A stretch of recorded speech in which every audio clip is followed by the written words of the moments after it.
찬송 401장 1절 하시고 예배 시작하겠습니다.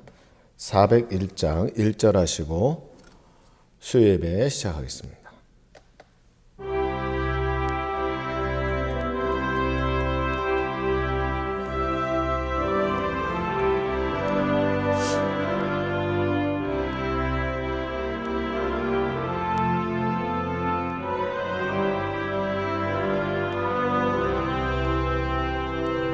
주의 곁에 있을 때 마음이 든든하오니 주여 내가 살 동안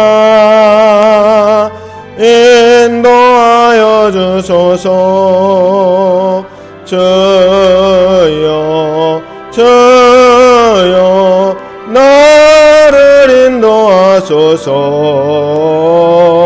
빠른 세상 살 동안 주여 인도하소서. 아멘. 다 같이 묵상기도 하시겠습니다.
전능하사 천지를 만드신 하나님 아버지를 내가 믿사오며 그 외아들 우리 주 예수 그리스도를 믿사오니 이는 성령으로 잉태하사 동정녀 마리아에게 나시고 본디오 빌라도에게 고난을 받으사 십자가에 못 박혀 죽으시고 장사한 지 사흘 만에 죽은 자 가운데서 다시 살아나시며 하늘에 오르사 전능하신 하나님 우편에 앉아 계시다가 저리로서 산자와 죽은 자를 심판하러 오시리라. 성령을 믿사오며 거룩한 공회와 성도가 서로 교통하는 것과 죄를 사하여 주시는 것과 몸이 다시 사는 것과 영원히 사는 것을 믿사옵나이다. 아멘. 찬송 368장 찬양하시겠습니다. 찬송 368장 찬송입니다.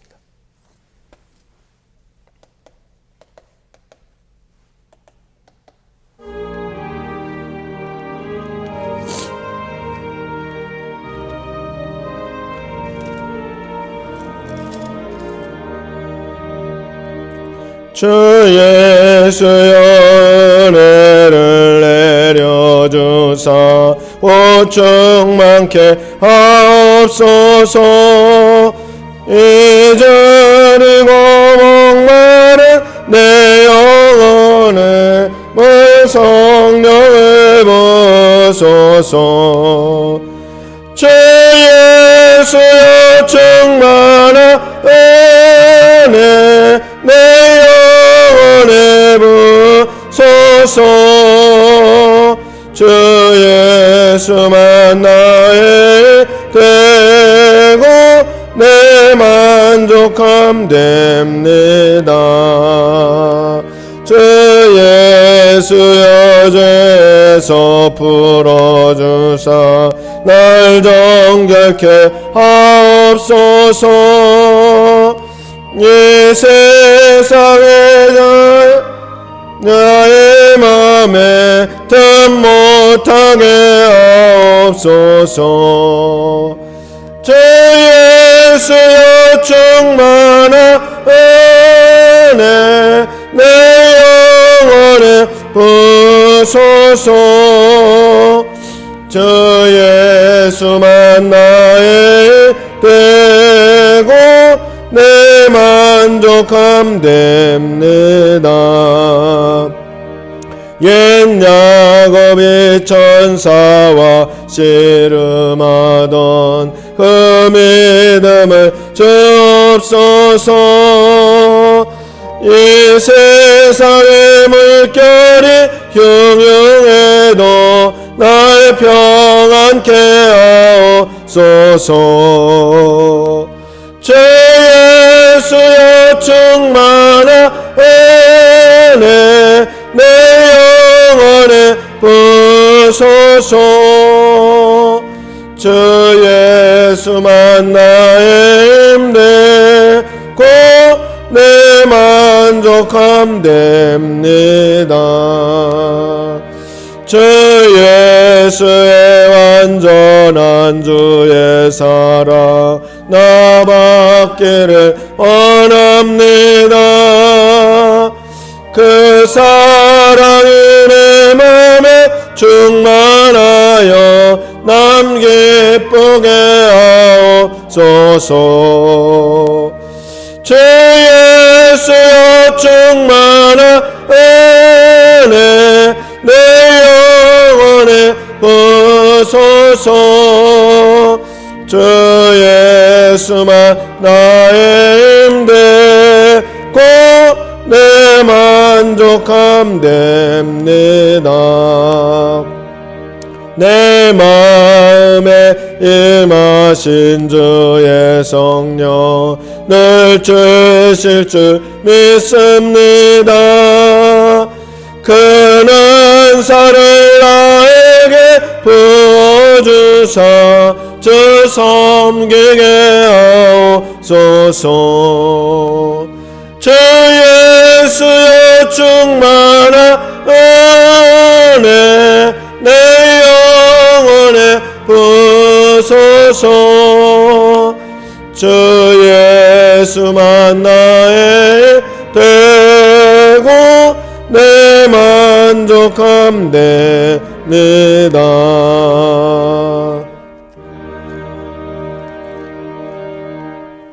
하나님 말씀하셨습니다. 하나님 말씀은 마가복음 12장 13절부터 17절까지 말씀입니다. 마가복음 12장 13절부터 17절까지 말씀입니다. 봉독하겠습니다. 그들이 예수의 말씀을 책잡으려 하여 바리새인과 헤롯 단중에서 사람을 보내매 와서 이르되 선생님이여 우리가 아노니 당신은 참되시고 아무도 꺼리는 일이 없으시니 이는 사람을 외모로 보지 않고 오직 진리로서 하나님의 도를 가르치심이니이다. 가이사에게 세금을 바치는 것이 옳으니까 옳지 아니하니까 우리가 바치리까 말리까 한데 예수께서 그 외식함을 아시고 이르시되 어찌하여 나를 시험하느냐 데나리온 하나를 가져다가 내게 보이라 하시니 가져왔거늘 예수께서 이르시되 이 형상과 이 글이 누구의 것이냐 이르되 가이사의 것이니이다. 예수께서 이르시되 가이사의 것은 가이사에게 하나님의 것은 하나님께 바치라 하시니 그들이 예수에 대하여 매우 놀랍게 여기더라. 아멘.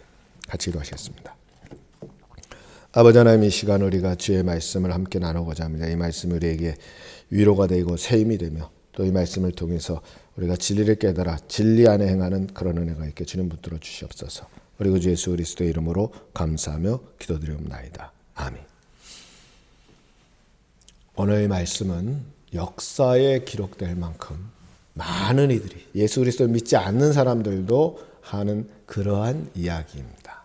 그만큼 아주 첨예하고 중요한 말씀입니다. 물론 자세한 내용을 하나하나 살핀다면 여러 가지 고려해야 될 부분이 있지만 예수님의 말씀은 주요한 초점을 명확하게 지적하고 있는 그런 말씀입니다. 오늘 우리가 이 말씀을 통해서 우리 신앙인이 이 세상에서 어떻게 살아가야 할 것인가 하는 것들을 좀 생각해 보려고 합니다.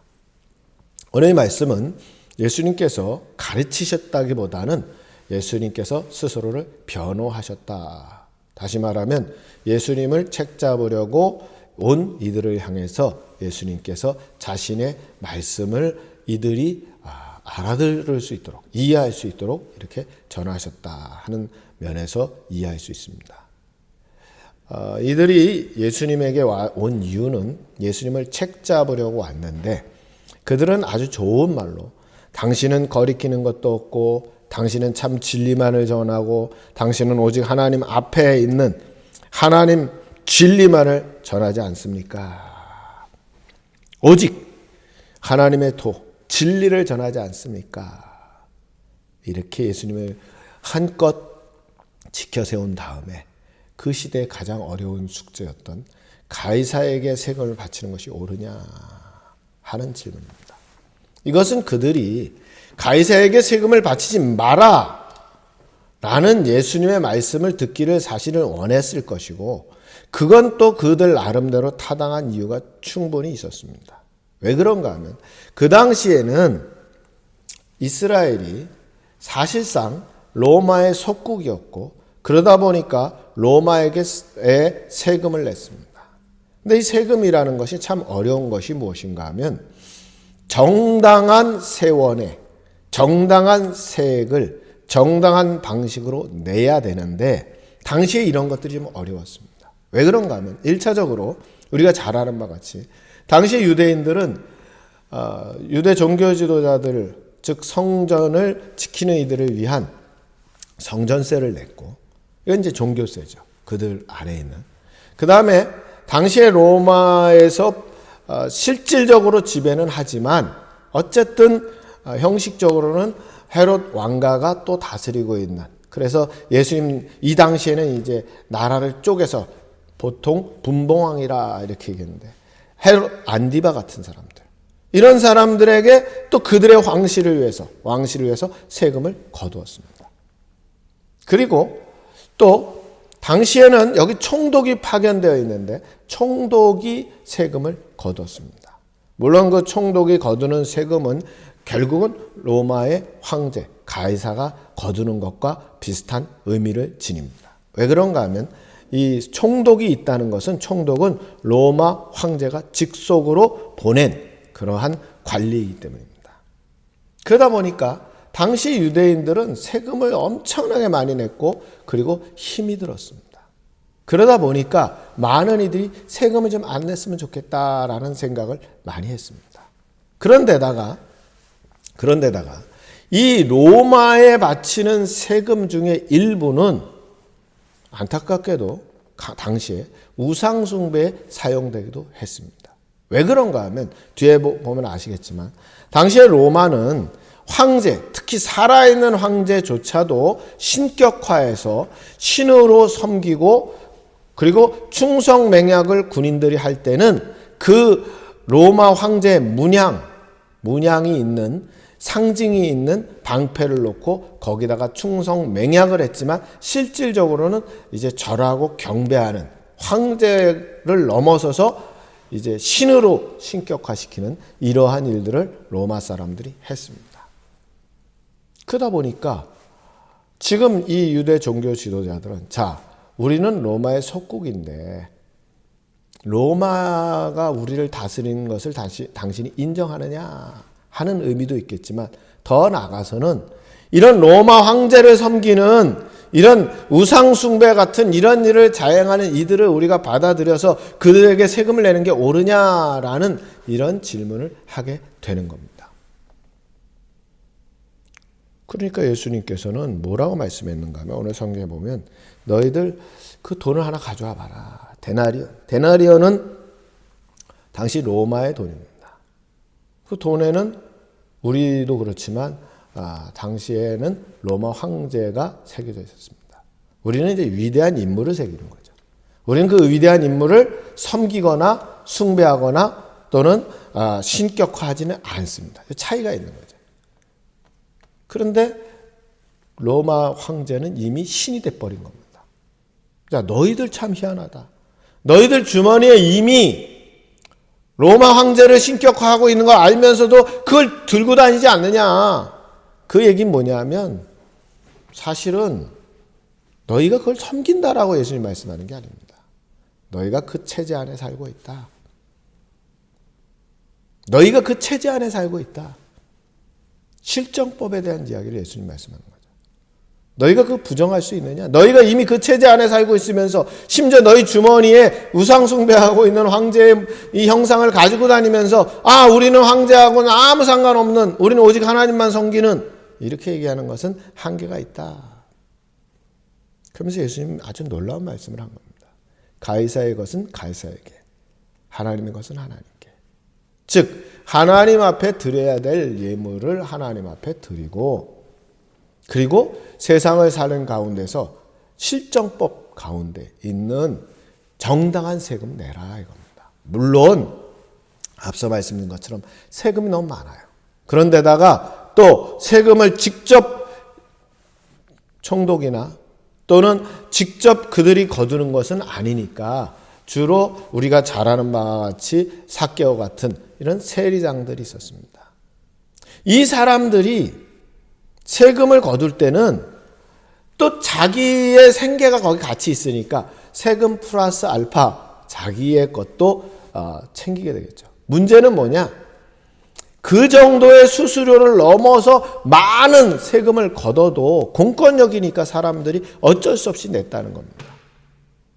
만약 우리도 예를 들어서 어떤 사람에게 세금을 징수할 권리를 주고 정당한 수수료를 받도록 한다면 큰 차이 문제가 없겠지만, 공권력을 가지고 정당한 수수료 이상의, 그리고 이상의 권력을 가지고 휘두른다면 과거 일제시대 때 일본의 앞잡이를 하면서 많은 우리나라 사람들을 괴롭혔던 그런 사람들과 뭐가 다르겠습니까? 바로 그 얘기입니다.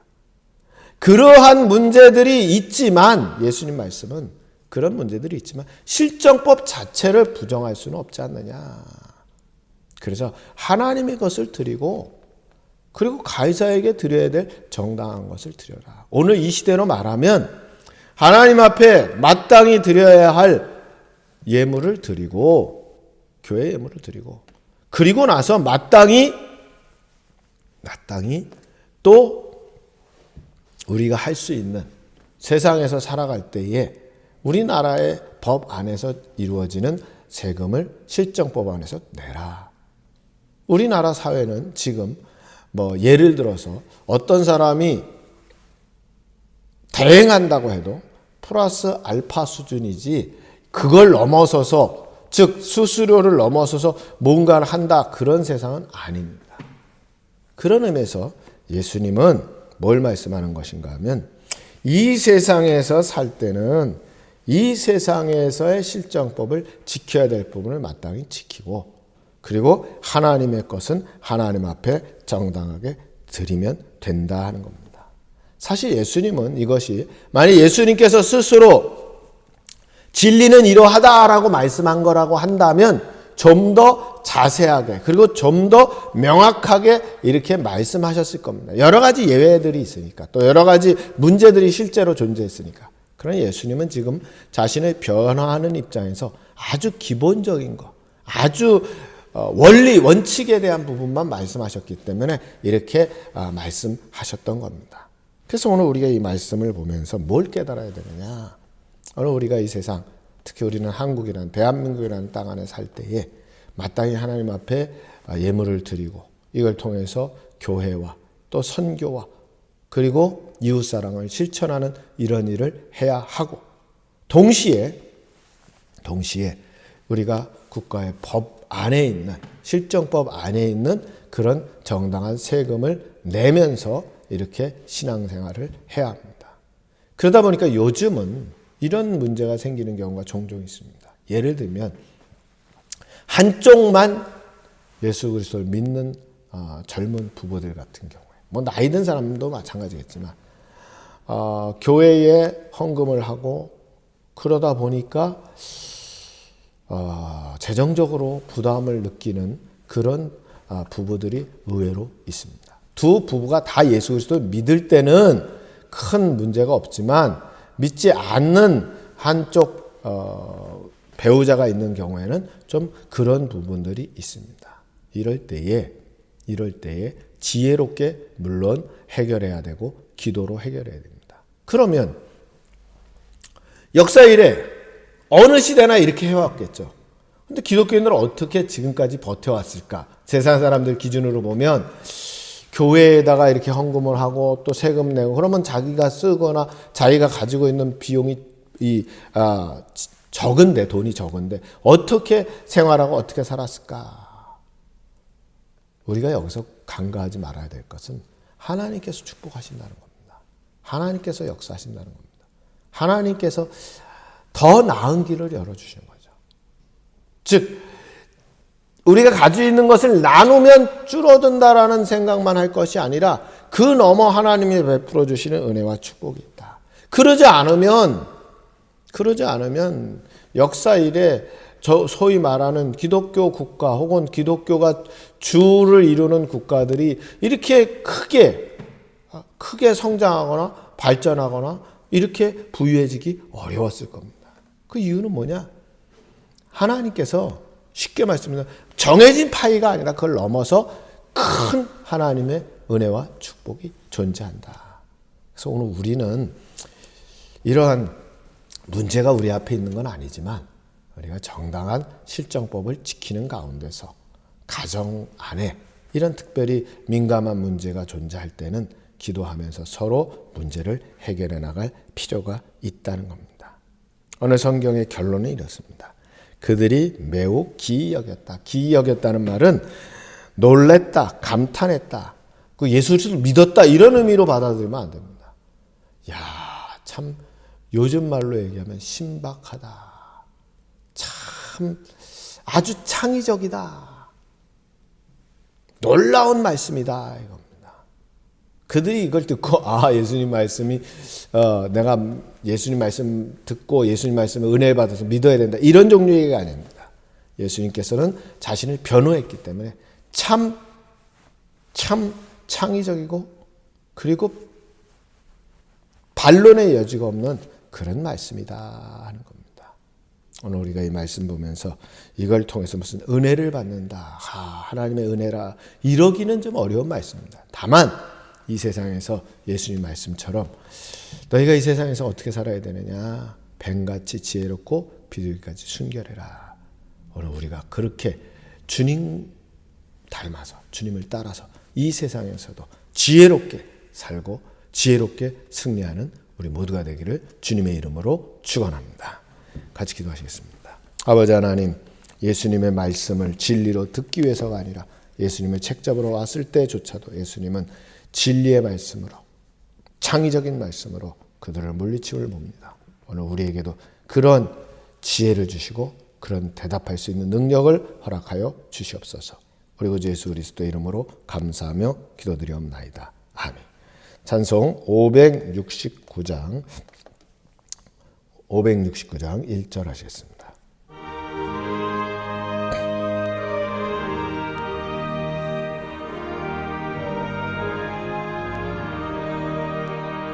선한 목자 되신 우리 주 항상 인하시고 푸른 풀밭 맑은 곳에서 우리 먹여주소서.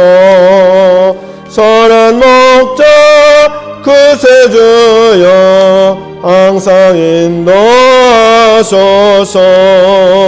선한 목자 구세주여 항상 인도하소서.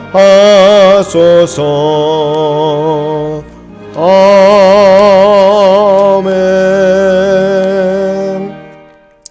이번 주간에는 어린이 주일이 있고 다음 주간에는 또 어버이날이 있습니다. 이렇게 가족을 생각하는 이때에 가족을 생각하며 또 오고 가는 길에 주의하시고 많은 또 가족 간의 좋은 만남과 그리고 좋은 교제가 이루어지기를 바랍니다.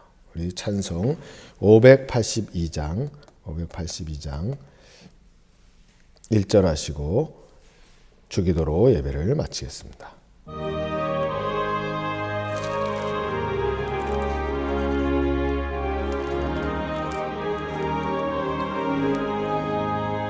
어두운 밤 마음에 잠겨 역사의 어둠 짙었을 때 계명서 동쪽에 밝아 이 나라 여명이 왔다. 고요한 아침에 나라 빗속에 새롭다. 이미 삶 속에 얽혀 이 땅의 생명탑 놓아간다.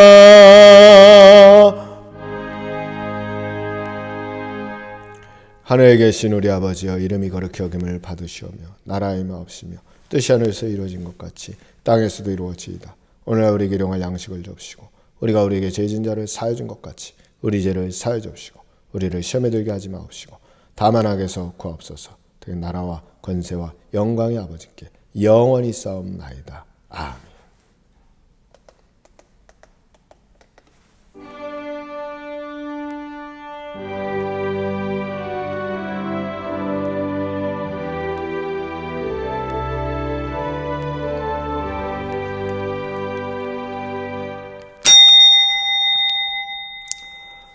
예배를 마쳤습니다.